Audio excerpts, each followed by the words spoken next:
with your accent. All right, guys, we are live here with Bono Stuff with one of my professors back in the day, many years ago. I won't tell you what year that was, from Long Island University in Brooklyn. He is now professor and associate dean at the University of Wollongong. Wollongong, is that how we say it? Wollongong. Sounds about right. In Australia. And his last name is Pappas, hence the Big E. I love it when you call me Big Pappas, is what I would always say whenever we had his class. So here we are. Thank you for being on. I should have promoted this better to our LIU alum groups, but we'll have to post it later for them. How are you doing down there, down under, in the land down under? Yeah, I'm doing great. Bo, lovely to see you again after all these years. Thanks for bringing back all these memories from LIU. Good times. Yeah. Sorry, my dog is trying to play with me here. That's fine. The problems with going live sometimes. But yeah, no, it's great to have you on. And for those listening, Professor Pappas is an expert on PT education and ACL injuries. And I happen to have an ACL injury. I tore my ACL in 2008, my first year of practicing. So there is the dates, if anyone's paying attention. I graduated in May, and I was in my first real job. And within my first month, I played in a pickup football game. And the video is actually available. I was going to stream it live as we talked about it. But we'll get to the ACL in a bit. And yeah, I played in this two-hand touch pickup football game for Thanksgiving with a bunch of my high school buddies. And someone decided to take out my knee.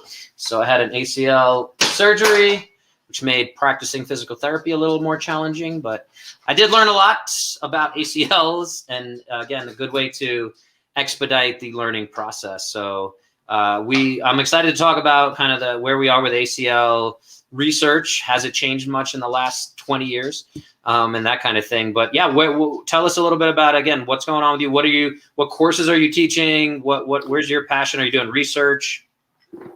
Yeah, well, at the moment, I don't teach any courses. Part of my job is at the University of Wollongong, where I just started actually 3 weeks ago. So that's another thing we have in common, Bo, that we both moved in the last few weeks. 3 weeks ago, we just landed in Colorado. So exactly. Yep.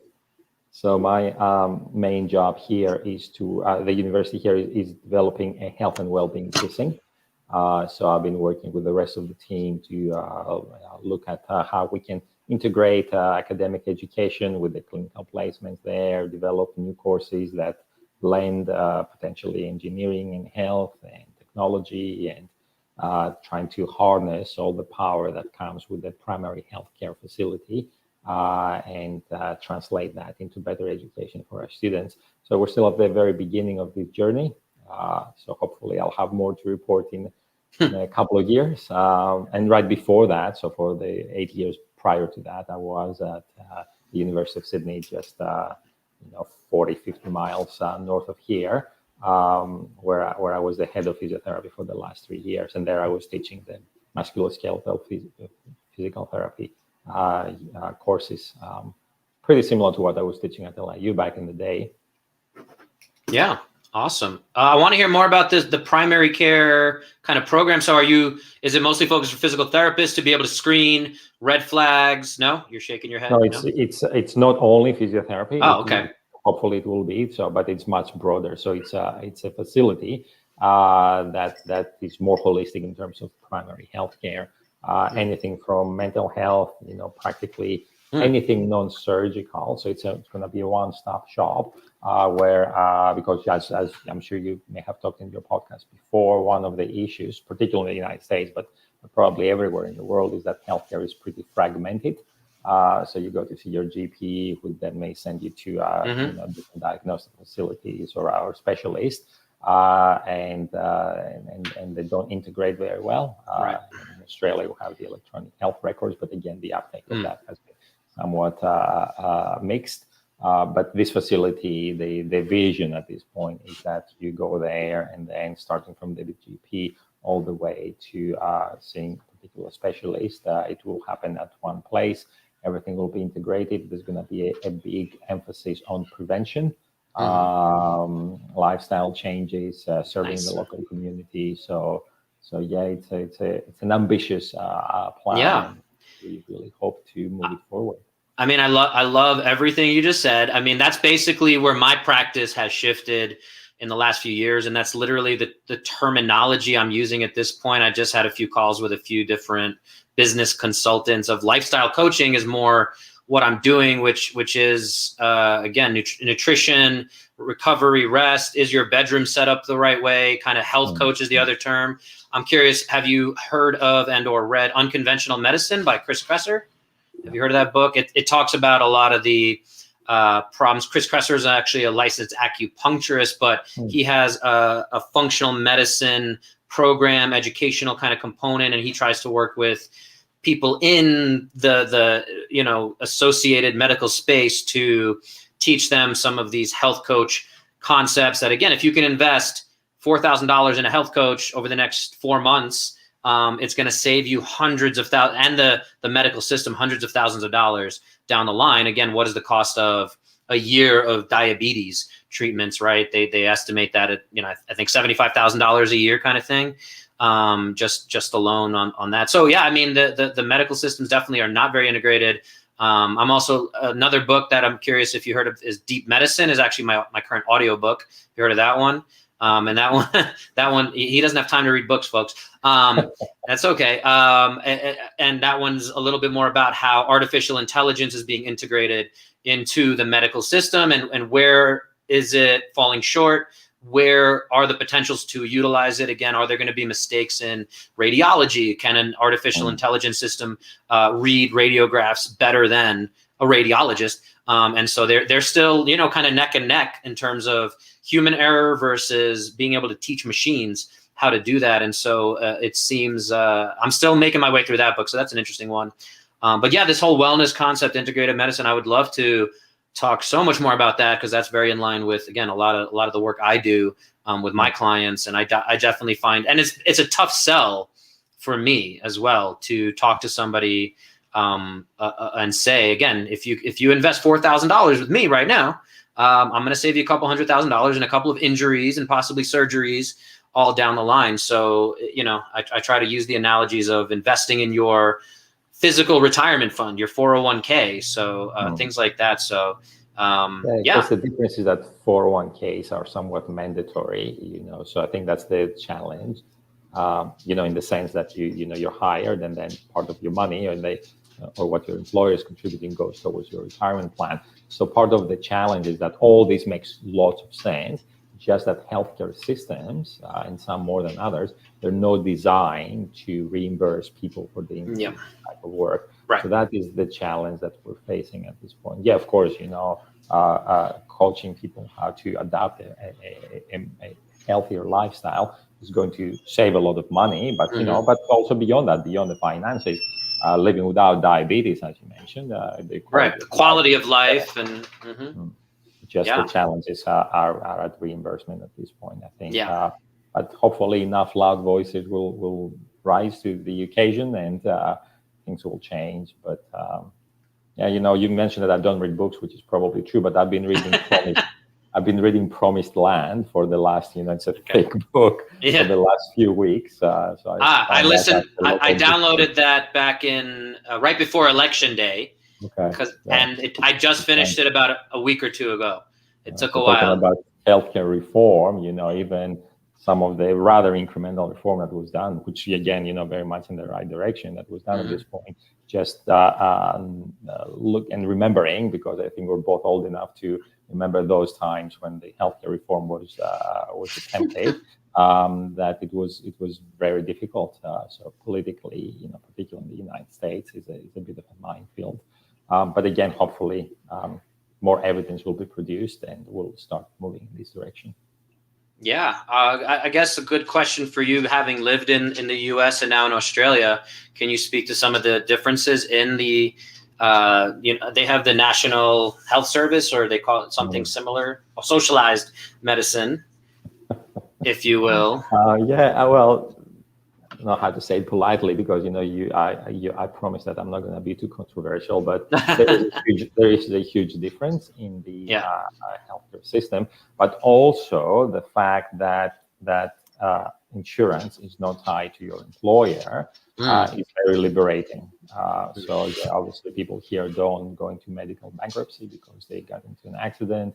Right. They don't stay with employers just because they can keep the healthcare. It's two separate things, right? So there is everybody who's a permanent resident or a citizen. They're covered by Medicare, which is the name of the national healthcare system. And I think about half of the people also have private insurance, which then has two tiers. One is that if you go into a hospital, you have the choice to go into a private hospital and private room. While the other part of the private insurance covers physiotherapy, acupuncture, and massage, and things like that. So again, they're very different system, and yeah, I can certainly tell you that people are not complaining as much here about healthcare as they are in the United States, and we don't hear of these really tragic stories.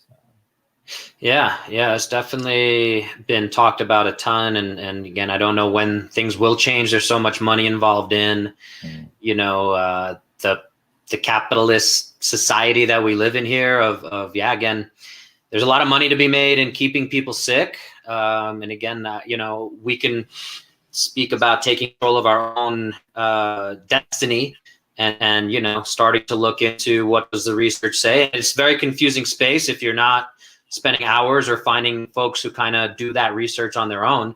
But yeah, for me, like I talk to people about basic lifestyle, daily things, the concept of getting 1% better every day of, are you drinking enough water? Let's talk about what you're eating. Let's talk about your rest and recovery. What are your management techniques for stress? If somebody cuts you off, or in traffic, are you able to breathe through that? How do you breathe? Most people breathe wrong, So yeah, I think it's looking at some of these things, but it's how do we balance creating this on a global scale or a much bigger scale, or do we need to, like you said, scream it from the rooftops, or can we just keep reaching people one at a time, and making those changes kind of impactful? That's what my practice has become. I want to be as loud as I can be, and I hope I put information like this out on podcasts, and people are like, oh, that makes sense, and like, let me hear more about that, and let me see what I can do. The same thing with like regenerative farming. People talk about meat and vegans and all these different things, but for me, it comes down to, we can do better. And if you vote with your dollars, you vote with what you buy. So if you're buying grass-fed beef versus traditional feed farm, unhealthy kind of practice meat, that's a big difference. Instead of talking about all meat is evil, all meat is bad for you. Regenerative farming actually has a negative carbon footprint. So anyway, I don't want to drift too far down that path. Yeah, that's definitely way outside my area of expertise, and so much more about it. But yeah, I'm happy to be educated. So well, this is about educating me. I want it's Bono stuff. Then we have to talk about other things, but I have nothing to contribute to that other than say that you are loud enough. So thank you for being loud, because I do think that we need some social change. Yeah, I mean, hopefully, and it's a lot of things to fight against, of Shakeology and things that have a lot of money behind it, like the Game Changers film on Netflix that had James Cameron and Arnold Schwarzenegger behind it. And to me, I don't know if you watched that film, but there was a lot of pseudoscience, and they presented a lot of little science as fact. And they would do, oh, here, eat this chicken and chicken burrito, and then they would draw their blood and show that the blood was cloudy, and say, oh, look, chicken is bad for you because the blood is cloudy. And it was just, it's mind-boggling, but it's very captivating if you don't know differences in what is your blood supposed to look like when you draw it from a vial, or a lot of it was very pseudoscientific. So, but that's what we're fighting against, and those are the things that are very compelling. It's produced by James Cameron, one of the most successful producers of all time, whose wife happens to own a pea protein company. Whatever. We're not going to go down that path. But anyway, back to you, sir. While we have you here, let's shift over to PT education, because that's one of your expertises. I still remember giving a speech at my graduation in 2008, and I remember you kind of looking at me funny of, I was debating between saying academics and academicians because I couldn't say that second one. So in terms of PT education, how do you feel, again, I guess, between where has it evolved? Where are we now? Are there still some major problems? How do you feel about the differences between the Australian systems and again, having traveled versus the American system? Those are the questions people want to know. Yeah, we go way back. So PT education has changed a lot. And of course, in the last year, it has changed the equivalent of what it would normally change in 20 or 30 years. So we use, obviously, we have been using incrementally more technology over the last decade or so. And this has worked well because, we can utilize videos and interactive, sessions online and so on and so forth. The online management systems have evolved. They have become much more user-friendly. So practically, I would say in most countries, there is the courses have been supplemented by some form of online education.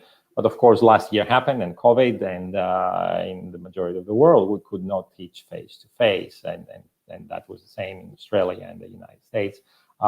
Now in Australia, we went back in the middle of last year just because, it has been controlled extremely well here and it was safe, and with the appropriate measures, we resumed some face-to-face teaching. But one thing has become clear, and I think that is more or less a consensus across the physical therapy education community worldwide, and that is that we have been underutilizing technology prior to COVID. So we realized in the last year that we can teach so much more online, and in many ways it's better.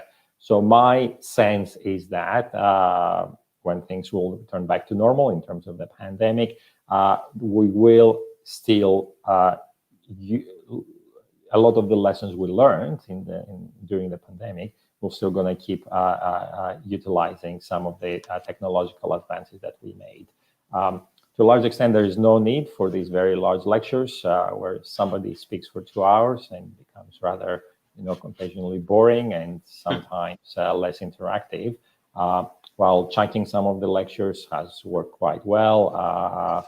And then the lectures tend to be a bit more manageable for the listener, but also at the same time, you can test what they know by popping in an online quiz there, or some videos that they can check at the same time. So so we have realized that we can teach much more in terms of PT education online than we thought before.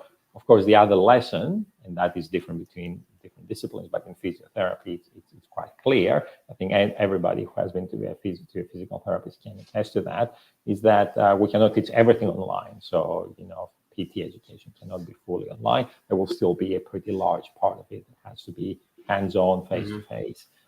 So now I think the next step of the evolution is finding the right balance there.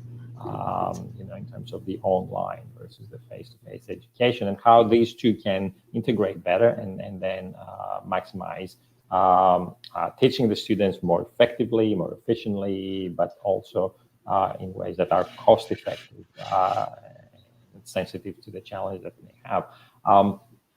So that is one big part of physical therapy education. Now, the other big part, and that is becoming the WCPT, is becoming more involved with that, as far as I can tell, with the task force. That's the World Congress of Physical Therapy, yes. Physical therapy, yes. So for anyone listening. That's right, who's not a PT. So, if you are an APTA member, so if you are an American Physical Therapy Association member, then you're automatically part of the WCPT, because the APTA is under this umbrella of WCPT, and the same with the APA in Australia, and so on and so forth, is that there is a lot of variability across countries. Even if you look at Western Europe and North America and then Australia, which there is a lot of similarities in this healthcare system sometimes, but also in university education, is that there's still a lot of variability there. So you, Bo, with your very prestigious DPT from Long Island University, to come to Australia, you'll have to jump through a lot of hoops in order to be able to practice. And similarly, some of the University of Sydney graduates, PT graduates that we had here to practice in the United States, it will be extremely difficult, even though the reputation of both of these courses, the LIU and the University of Sydney, is really exceptional. I can speak to that firsthand. When I went to Dubai and opened a gym in Dubai, in the United Arab Emirates, and tried to practice there. Again, there was a lot of hoops to jump through, and unless you meet the right person who can pull a lot of strings for you, like a lot of other countries, I guess, although it seems it was a little more of that, network, if you will, in the Middle East. But yeah, it was. I ended up not practicing physical therapy in Dubai. We can leave it at that. And that is the challenge that limits the mobility of PTs worldwide, and that's a loss for the profession, because people are moving to different parts of the world for either for a limited period of time or more permanently, and then they cannot practice, mainly because of bureaucracy rather than quality. Yeah. Of course, you have to make sure that the criteria in terms of the academic criteria, they're met. But very frequently they are met. It's just that the paperwork and the amount of time and money they have to spend is a deterrent, as it was in your case. So these are the two main issues that I think, just looking globally at PT education. Yeah, I mean, so I have like 2 or 3 questions I want to touch on that, and we'll focus, I guess, on more of the Australian and American models that you and I are both familiar with. So one, and I'm involved with a few of these conversations on the Twitter world, Twitter sphere, hashtag PT Twitter, if you will. And so some of the more common questions that come up is, as a PT now, I've been out for this is my 13th year of practice, I guess. Would I recommend folks enter the profession now? If somebody comes to me, a college graduate, and they come to me and say, hey, do you think I should enter this field that you've spent the last 13 years in? In America here, at least, in terms of the cost of education, and to your point, is it cheaper now that, we can do a lot more telehealth that COVID has forced? No, not cheaper at all. But compare that to salaries. Salaries have not changed. If not anything, if anything, they've actually gone down since I graduated in 2008. So starting salary for PTs is going to be in that $60,000 to $70,000 range here in America. Again, reimbursements are getting worse every year. Again, I've shifted away to the cash model myself. I don't want to work for anyone. I don't want to deal with having to explain stuff to insurance companies and say, oh, well, their range of motion went from 10 degrees to 11 degrees to 12 degrees, to, and continue to have those like letters of medical necessity. And again, those systems are in place for good reason. I understand why they're in place. And again, a lot of bureaucracy, but I guess that's the question I will pose to you. This is the most controversial thing maybe we'll say, hopefully, is would you recommend, based on current salaries versus cost of getting that degree? And it cost me at least $100,000 to get my degree. Again, coming out of school, I was in New York City where I had some good opportunities. And I lucked out and worked at places like Hospital for Special Surgery. And I was able to get some good jobs and again, start to build some side hustles and do some stuff like that, where again, I was able to pay off my $100,000 in student debt a year or two ago. So maybe 10 years out of school, which is probably ahead of the curve when it comes to that. Some people do that for over 20, 30 years. So anyway, my question to you, sir. It's a major obstacle. And again, that's something that, and I think you touched upon the main elements there, and it goes back to what we were saying earlier about, healthcare systems and frequently not making sense. Reimbursement is a major issue. And then on the other hand, the cost of education is going up. So tuition is going up every year. And then paying for a 4-year undergraduate degree plus a 3-year DPT, especially if you do that at private universities, that is a very big investment. Now, one side note here that I want to make, because, I guess the essence of your question is, would I recommend to people to go into PT school, is that there is a financial aspect, and that's important, and it's, huge, and people should carefully consider that. Of course, but that's not the only element that people should consider when they're choosing a profession. So for me personally, I would not choose any other profession just because of they working in the healthcare field, particularly in a non-surgical area, and just looking at you're affecting people's lives in a lot of very positive ways by approaching it holistically. And physical therapy education provides these tools that people then can take and further evolve. So there is that element that people who are dedicated and they want to work in the healthcare system and help people who are at risk or sick, then physical therapy, I think, is an excellent profession. But of course, the financial aspects cannot be ignored there. So everybody should make their own decisions. I mean, I have seen that there are courses, DPT courses that are 2-year, and the majority of them being online. That is that one of those? Is Evidence in Motion? They started that one. Is that one you're familiar with? I think with? they started one in Tennessee, and also there is Tufts University is developing. Okay. And again, we'll see what the cost of those will be. Hopefully, it will be less. But that's obviously one element. Of course, and then there's the other part. If you don't become a PT, then what are the other choices? And there are much worse choices there in terms of putting a lot of money in university education and then being unemployed or underpaid for a long time. So one good thing about PT is that historically there has been very good employment opportunities, but the salaries have not kept up with the cost of education. So it goes back to being loud, and it goes back to reform and healthcare reform, and making sure that some of the money is diverted from treatment that are low value, whether that is to deal with a problem that was preventable, or utilizing treatments that are expensive with a lot of side effects, and diverting some of these funds towards evidence-based treatments that are effective. Yeah. I mean, I always use that language to kind of, I guess, again, I'll stay a little on the controversial side of sometimes when people, what they think of physical therapy in America, physio in every other country in the world. I don't know why that name change is a thing. Do you know why that? No. So I've tried to move away from physical therapy because I'm marketing to Americans for the most part. And again, the term physical therapy is associated with the common experience, we'll call it McDonald's physical therapy, of hot packs, electrical stimulation, ultrasound, maybe a little massage, and again, maybe a little exercise, maybe you get 3 exercises, that kind of thing. So again, to me, it's almost criminal.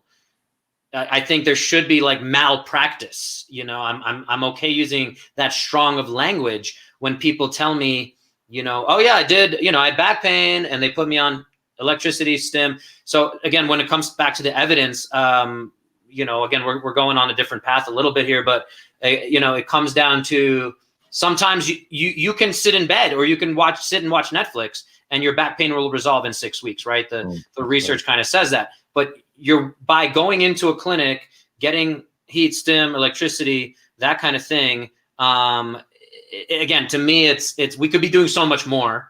No one's looking at your, and this is where I come in again. And I've worked with people who no one's looked at their breath, their breathing pattern, which to me fixes so many things. Again, I've given out free advice to people of, hey, like my back's been hurting. It's when I drive, I'm doing this burpee thing. And, I'm like, well, let's take a look at a couple things. And I always look at breathing first. And if they're not breathing very well, I get them to breathe a little bit more into their belly. And lo and behold, in my experience, for whatever that's worth, again, when we talk about evidence-based practice in the Sackett model of, 1/3 is what evidence says, 1/3 is clinician experience, and 1/3 is patient expectations and things like that. So, but yeah, I've just seen it work time and time again where I say, hey, like just breathe a little deeper into your belly, like 5 times a day.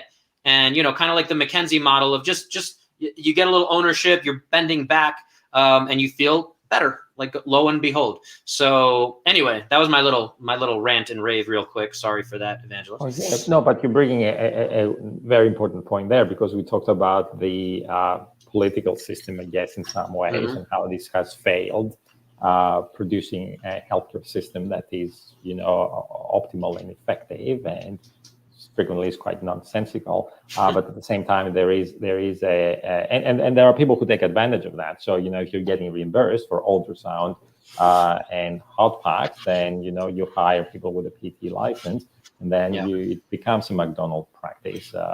So, but there is a big responsibility of the profession there. Again, academia included. But there is the low value treatments that are being promoted because they're easy, and again, that harms the reputation of the profession. So, like you, I have people, tell me that, well, I tried physical therapy, it doesn't work, and then that's my favorite. And then their understanding of physical therapy, again, that because that's the experience they had, was that you go to a clinic and then they put these passive treatments on you. Of course, this doesn't known that ultrasound largely doesn't work. In the last 100 years, yet people keep doing it. So I'm with you that I'm angry about that. That's still what's happening out there. That's the analogy, the McDonald's analogy of people saying, I don't like restaurants because I tried McDonald's and it wasn't phenomenal.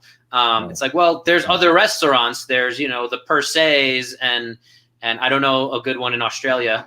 I'm sure I've seen a few Anthony Bourdain episodes of when he was in Australia. I don't remember the restaurants though. But yeah, so it's that exact thing of like, we need to differentiate ourselves. But that's the problem. Yeah, again, I've gone past trying to solve that problem. I don't know if there are ways we can solve it. Again, I come from Brooklyn and down in Brighton Beach area, where again, there's all this Medicare fraud, where people are taking advantage of these situations. And the way that my understanding is they'll build up a case over multiple years, and they'll only kind of, pounce on those clinics after there's been $10 million in fraud. And at this point, those people, the patients have gone through however much unnecessary lack of progress, when again, they could be, hey, let's do a few of these exercises. Let's breathe better. Let's work on your scar that nobody's ever touched. And to me, like, I just, moved here 3 weeks ago. I made a good connection. I got a client, and they are very involved. They have their own kind of business and everything that has to do with body work, and no one's ever touched her scars. And I'm like, again, let's try this crazy thing. And again, for anyone who's not familiar, a scar can be a lot like a wrinkle in a shirt. And if we can, iron out that wrinkle, the shirt tends to work a little better. So in my experience, stuff like that not being addressed, again, I don't know where, from what I understand, the research supports scar management, breathing, incorporating that into some of these low back pain treatments and things like that. Dog is playing with ball. Sorry for that. So anyway, that's a good way to take me off of that angry thing like that. But you're rightfully angry, and I think we should remain angry because a lot of things need to change in the profession, but also more broadly. Yeah. So we were touching on those things. So the cost salary. So one other thing, I guess, question is, again, Australia versus America. Two of the main criticisms, especially now, that I've seen more recently are of physical therapy education not addressing therapeutic exercise enough, progressions, regressions, lateralizations, if you will. A is that therapeutic exercise. B is the business side of it, where, again, as much as I enjoyed my time at Long Island University for the fantastic professors, personalities we had, and the education I did receive, there was definitely, again, like, I had to go and spend a lot more money in continuing education. I'm still struggling with, and whereas chiropractors, for instance, seemingly, either they're just innate and there's some kind of built-in, filtration system, if you will, of they're much better entrepreneurs, versus now there is a growing cash-based PT. We feel like we're doing it pretty well. So those are the questions, I guess. Is there anything changing in terms of, and at the end of the day, I'll give this to anyone listening, is physical therapy programs, I assume there's a lot of pressure to have good pass rates for the board exams so that, you can say, hey, we had 100% pass rate. of our students. So that's something very valuable. But I guess, yeah, the question comes back to, can we do better?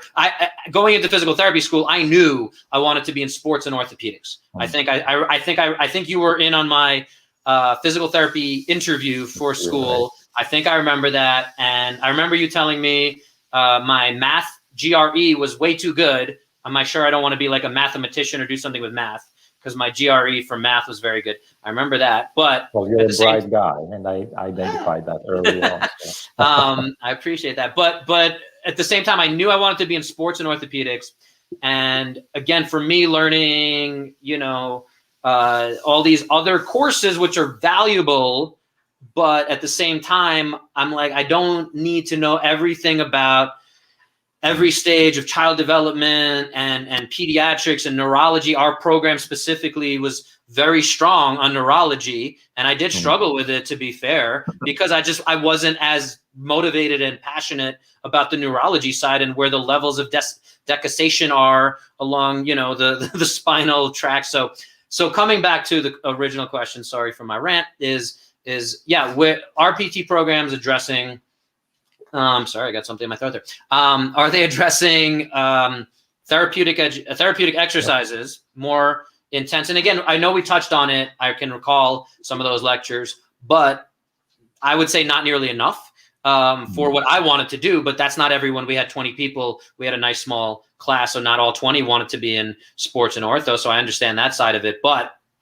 are we touching on therapeutic exercise and more the cash-based PT entrepreneur, even insurance side of it, whether you're going to be in those kind of programs where I feel like it was touched upon, you could only learn so much in an academic program. But yeah, sorry if that's a little all over the place, but that's my... No, but again, very good question. So maybe starting with the easier one is, are things changing? Yes, they are changing, probably not as fast as we would like.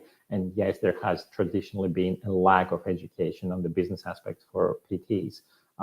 Again, not universally. There are some programs that do it better. So at Macquarie University here, in Sydney, we have a doctor of physical therapy program, and they do have a very strong part of it. A good part of it is on business, especially since in Australia, probably about half of the graduates, they end up opening their own practice, and a lot earlier, I would say, based on my observations from what happens in the United States.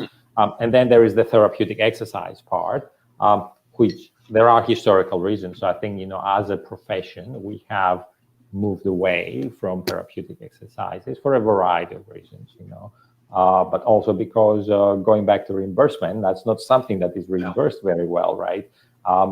But I do think now there is a movement in physiotherapy education. I mean, certainly in Australia, and I would assume in the United States, of expanding on this. So I think you had the therapeutic exercise course, we did. PT. I think you taught it. I'm pretty sure you taught it, or Marshall. You and Marshall, or you, Mike, Marshall, something like that. It was usually Wing who was teaching that, but maybe in your year it was different. Again, people taking sabbaticals, that kept changing.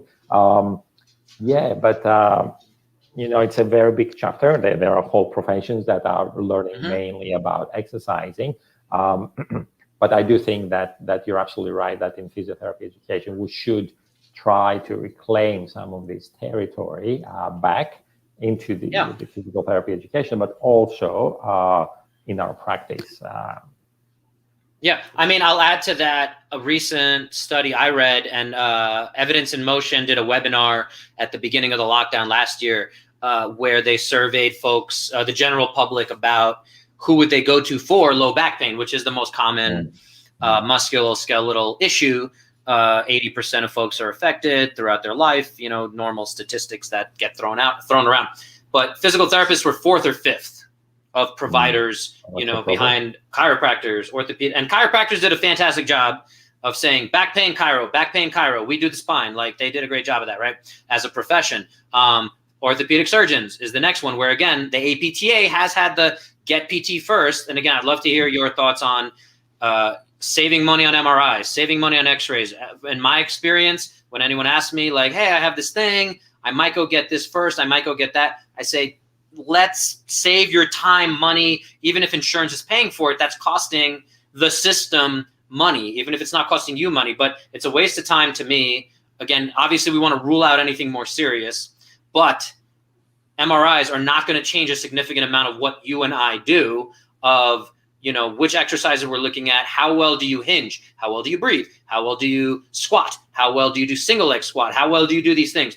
So MRIs don't do much for that. MRIs are a snapshot. They can tell us what the damage is, but then again, there is this little push that, again, I want to make sure we're screaming from the rooftop of something like degenerative disc disease is no longer an accepted term. It's still used, unfortunately, but I believe it was either, I want to say BJSM or a significant medical organization basically said a term like degenerative disc disease is more detrimental than it is useful, because A, again, we can't change much about that. B, it's like saying you have wrinkles, which is a normal part of aging.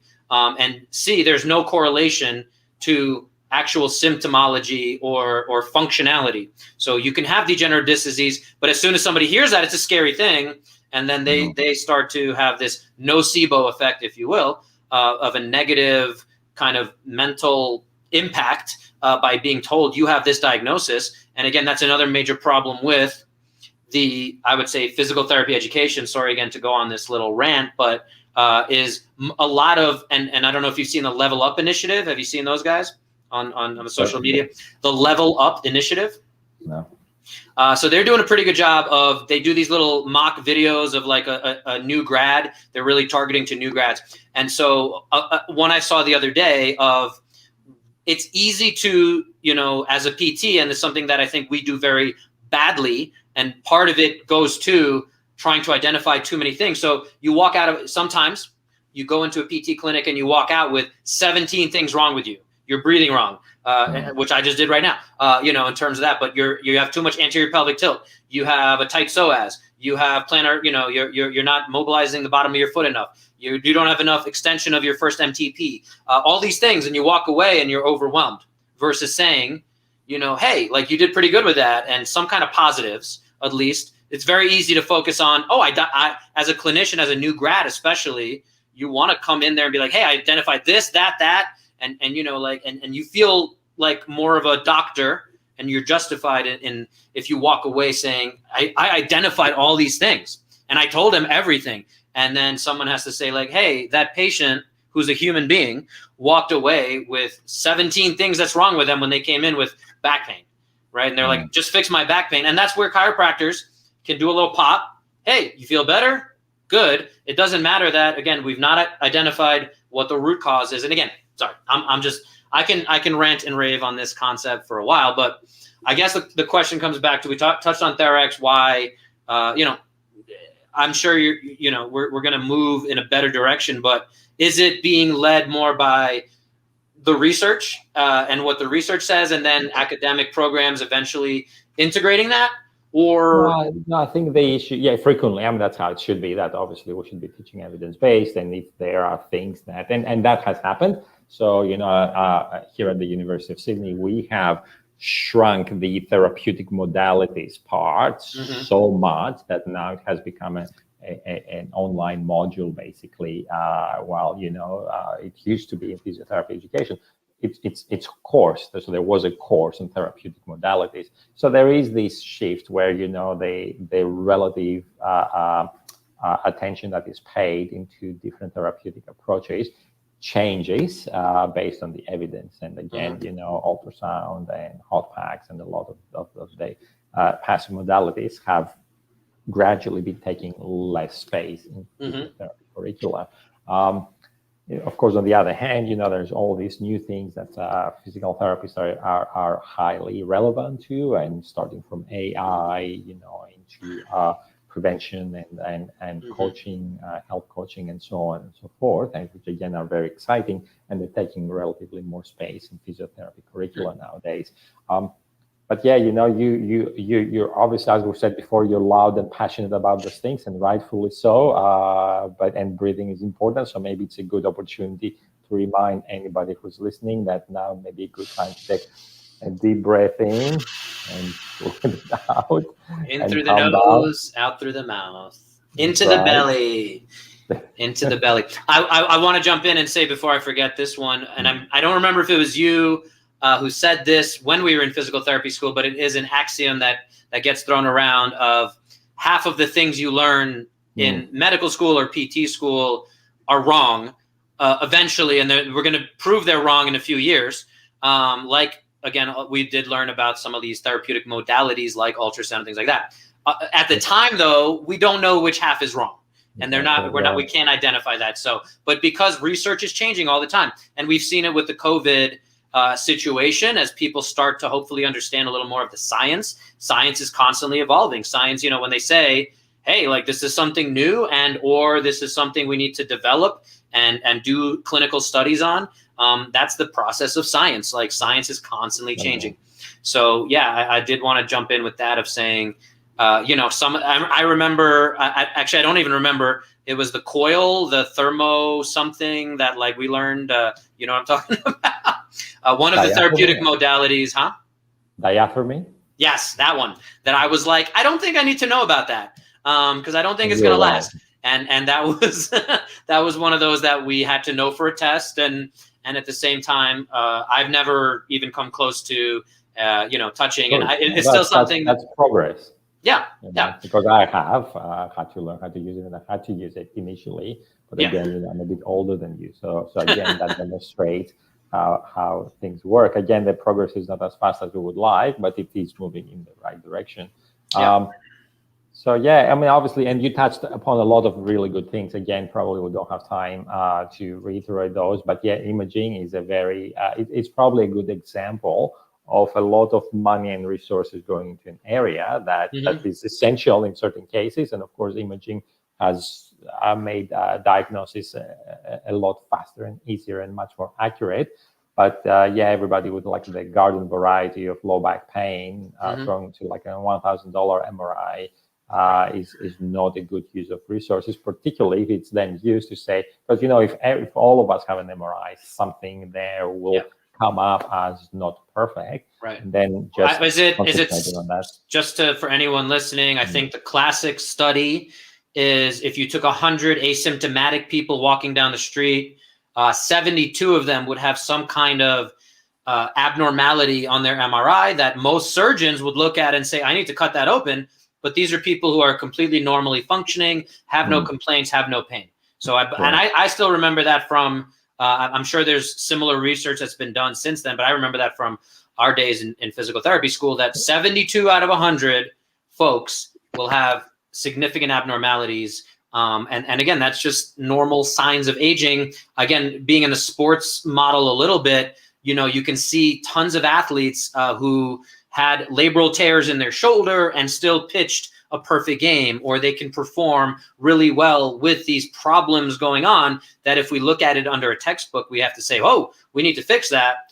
But again, it comes back to stepping back, looking at the human, looking at the clinical presentation, if you will. Exactly. So yeah, I think that, that's the other axiom there, that you treat the patient and not the imaging, right? And there is a lot of confirmation that there is a lot of false positives in imaging. Right. Again, going back, and we were talking about books before, there is a surgeon here in Sydney who's, again, somewhat controversial within his profession. He's an orthopedic surgeon, and his name is Ian Harris.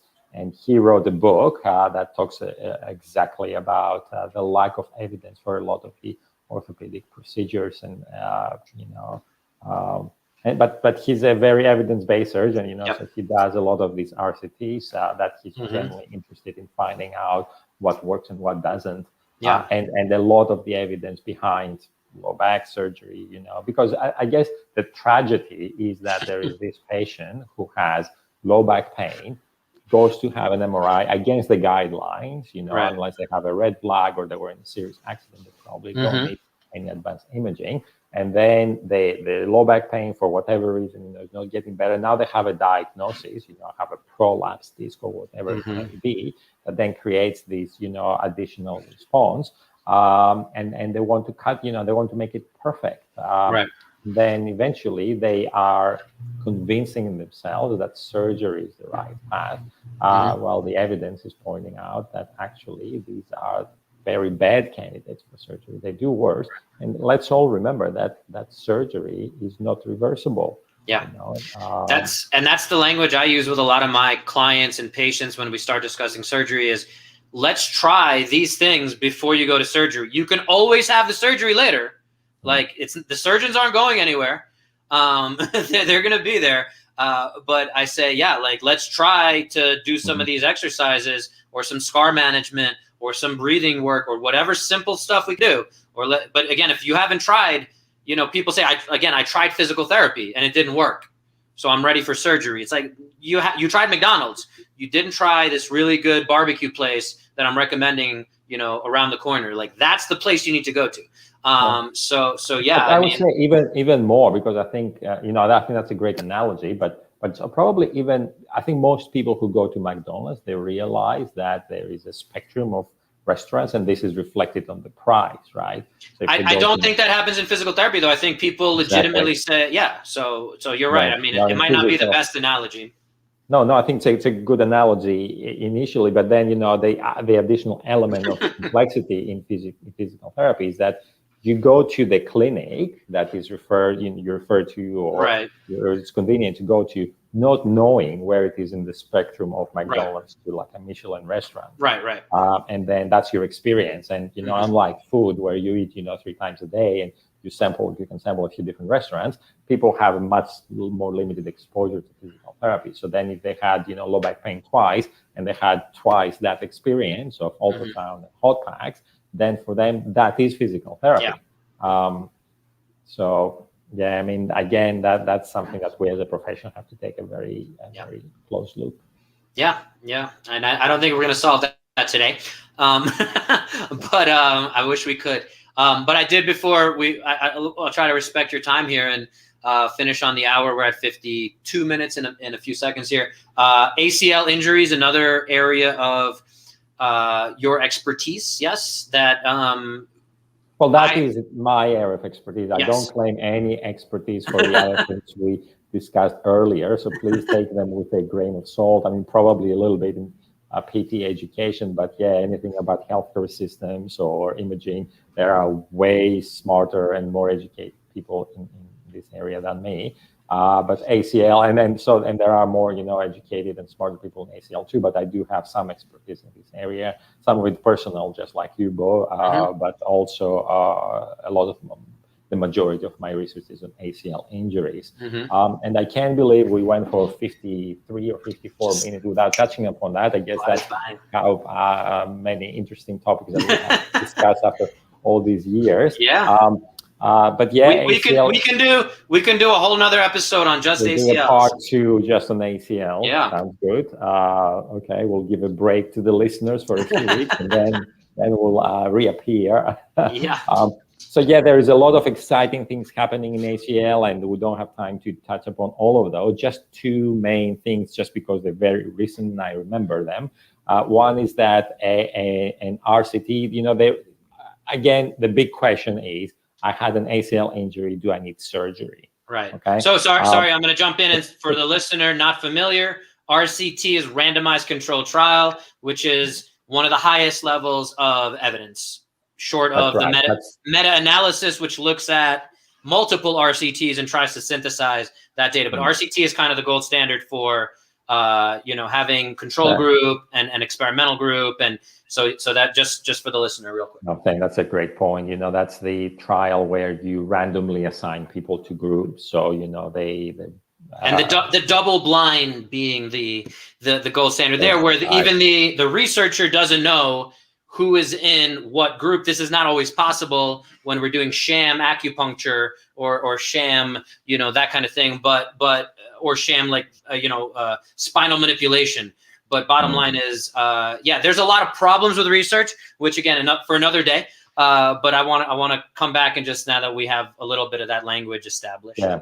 So and ACL is the anterior cruciate ligament. Both me and Bo are very passionate about this type of injuries. Did you also Did you also tear? I forgot. I think I remember, but 3 years before you, yeah, I okay. tore my ACL too. Yeah. So again, it's a quite common injury and somewhat devastating, quite frequently. So one question that frequently comes up is, I had an ACL injury. Do I need surgery, or can I try rehabilitation? And you would think that there is, this vast literature to look into that. However, there are only 2 published trials. The Canon that has been going on for some time now. They're closer to the 10-year follow-up, I believe.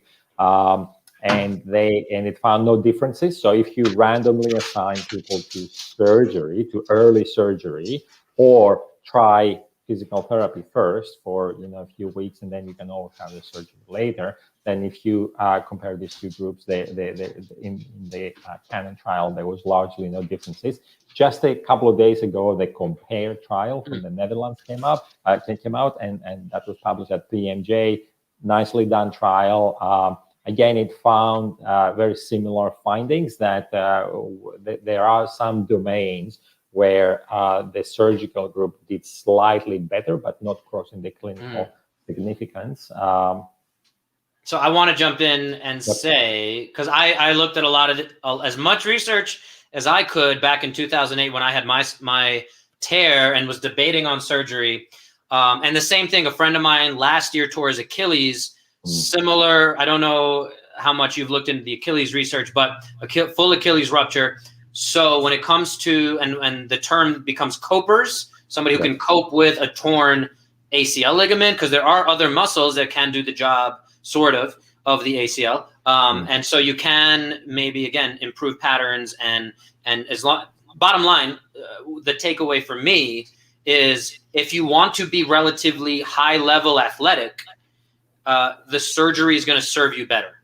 So that's different than what the research says, if I may. Again, you're the expert here on the research side of it. Sorry, the dog is, again, playing there.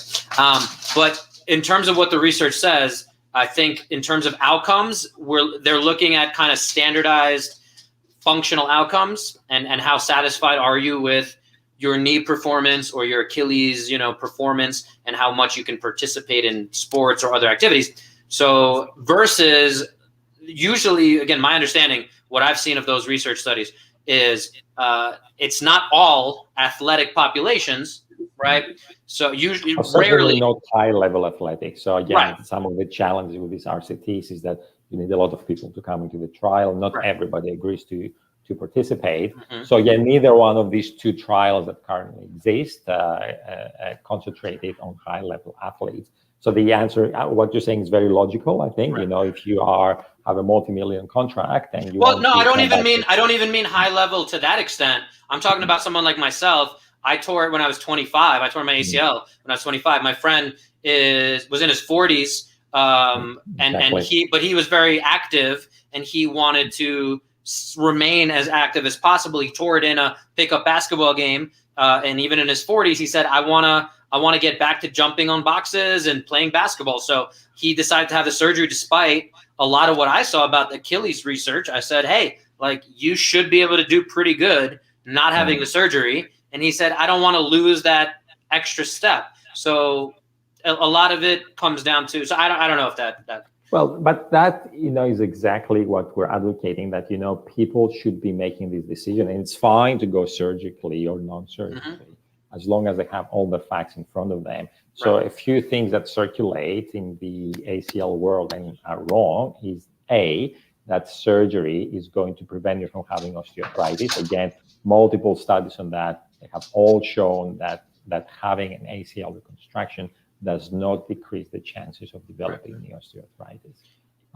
We talked about it before we started live here. And back when I looked at it, if you have an ACL reconstruction, which is what I had, you have an 80% chance of developing arthritis over an extended period of time, over the course of your life. Again, I had it at 25, and I'm determined, and another reason that led me to a lot of this lifestyle of practice is for my own sake of avoiding arthritis down the line and extending my longevity. And, when people ask me, why do I back squat 400 pounds? It's because I want to be able to be more fit and more active when I'm 90 years old, and avoiding some of those, and arthritis is not a death sentence by any means, but, it's something we want to, got the ball again. It's something we want to avoid. Yeah, no, excellent. Yeah, that's exactly right. And then, maybe it's appropriate to close with a little bit of self-promotion. The other study that just came out at the Journal of at JSAMS, at the Sports Medicine Journal here in Australia, that we published in our group, led by Andrew Gamble. So a very bright new fit PT and researcher, is looking. We did a meta-analysis, again talking about the different levels of evidence, and it's shocking how little research there is on looking at the effects of PT after an ACL reconstruction. So yeah, there is a lot of the research is all outdated. They don't utilize some of the new protocols, and in some ways, understandably, it showed the study that have been published showed no difference. That the intensive PT does not particularly improve the outcomes compared to a lesser supervised PT protocol. But again, that's another area, and hopefully we can finish on a positive note here.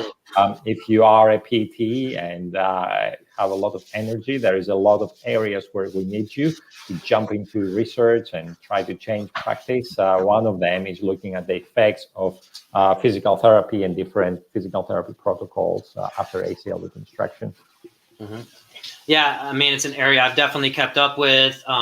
One interesting thing that I don't want to go too far down that rabbit hole right now as we're wrapping up, but PRP for ACL, I mean, I haven't seen it do very much positive. I don't know if the research is saying anything differently, but I do have a lot of people ask me about that. Again, the only thing I've seen, PRP, which is platelet-rich plasma, where they take your own blood out, they centrifuge it, they take the plasma-rich portion, and that's the kind of healing factors within your own blood that will naturally eventually get to your injured area of your body, but they eventually you're concentrating it, so theoretically you're speeding up the recovery.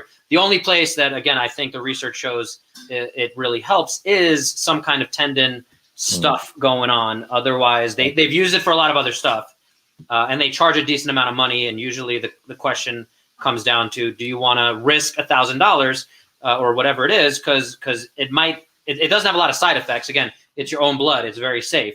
But there is a side effect when it's injected in the joint. There's always the risk of infection and other things. So yeah, I mean, and Twitter has been very active on this area. A lot of orthopedic surgeons are debating the pros and cons. So yeah, it's a very expensive treatment, and when it goes into preventing osteoarthritis, for example, or accelerating healing for the majority of the musculoskeletal injuries, the evidence is just not there. Yeah, and the other interesting thing I'll say real quick is, and again, I was at the Hospital for Special Surgery in 2008 when PRP, platelet-rich plasma, was becoming much more of a thing. It was becoming a trend, and you could go to 10 different surgeons or orthopedists, and they would have 10 different protocols for what was involved in that process. So I think it hasn't really improved much since 2008 in terms of there's just not a lot of great protocols, if you will, for platelet-rich plasma. We meant to leave it on a positive note. Sorry if I got negative there. So let's leave it with, I think we could certainly dive deeper into research, all the different aspects of clinical research, what we can take away from it, how much emphasis we as clinicians should put on what is currently in the research. That's something that's super interesting to me. And I have a journal club, as I mentioned. I don't remember if that was on air or off air, but and stuff like that. So research is super interesting to me in general, and its application and where it fits into our schemata, if you will. And that's one. Another one, we can definitely dive deeper into ACL next time. I'm just kind of making these mental notes for myself. We touched on AI. That's a super interesting one I mentioned. I'm listening to a book about that right now. So where can folks find out more about Evangelos Pappas? Tell us where you're at. So currently I'm at the University of Wollongong. So yeah, I don't know why they would want to find out more about me. I think I told you everything that I know in this podcast. But yeah, our paper, so that if you look me up at Google Scholar, there's our publications are there. So if anybody has an interest in taking a closer look into our research, I'm happy to, they're happy to email me, and then I'm happy to send the PDFs to them, and which are open to a lot of feedback. Twitter is at Pappas with double P, and I think that's pretty much all my social media presence. Go find him, guys. Bother him. Send him questions about the ACL or anything else. PT education. I get a lot of questions about PT education, and I think it's great to have a resource like you. And again, I'm grateful for kind of that team of professors we had at LIU. And so I'm going to play you out. The team, including the students. So yeah, please play the hip-hop song. Yep. I love it when you call him Big Pappas. That's the song. Right. I would sing that every time. So guys, thank you again, Evangelos, and hopefully we can do this again. And yes, he is. For those wondering, we didn't address this, but from the Greek, Evangelos, that's Greek right. man. And so I still say, and it always kind of tickles me when I say the latissimus dorsi, like I say it in that. You say it the right way. Latissimus dorsi. Yeah. So you have to say it with that emphasis. So anyway, signing off, guys. Hope you enjoyed this one. Again, this was one of my more fun conversations. Great catching up, and you can stay on. We're going to end it here. Peace.